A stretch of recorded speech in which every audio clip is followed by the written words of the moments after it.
Why didn't Israel end its war on the Gaza Strip despite the fact that everything it has done in the Gaza Strip, including the genocide itself, did not allow it to achieve any of its military objectives? It really seemed to be a war with no strategy, with no political goals, and with no actual military achievements. Yet it carried on. Even Israel's friends were telling Israel, stop, you are not only destroying yourself, you are destroying Zionism altogether. But Israel didn't stop. Now, the typical answer is that very simple. Netanyahu wants to stay in power because if he doesn't stay in power, he's going to go to prison.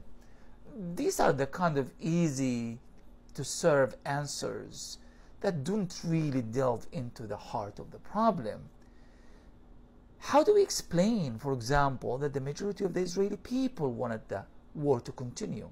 Every opinion poll coming from Israel has indicated that majority of Israelis want the war to continue, want to destroy Hamas, wants to do all of these things, believing that the military answer is the only possible answer.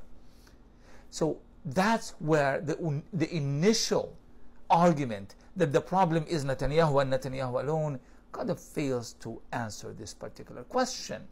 I think there's more to it. Israel is a settler colonial state. Israel is a military state. It's a state that only exists because of its military prowess and power and its ability to translate that power to political outcomes. Everything that Israel has achieved in the minds of the Israeli people has been achieved because of its military power. If the war stops, Hamas is declared the winner, Israel would cease to exist as a military power that is capable to change political outcomes as a result of this military power. So the Israelis are holding on because the moment they abandon the idea of Israel's military superiority, the very concept that created Israel in the first place, the iron wall of Jabotinsky of 100 years ago, would no longer serve a purpose. Israel would have to accept the fact that it is just an ordinary state.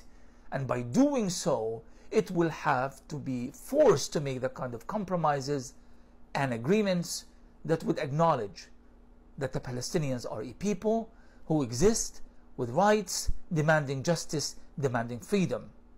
This is why Israel wants the war to continue. And for once, Netanyahu wasn't actually wrong when he said, this is going to be our last war.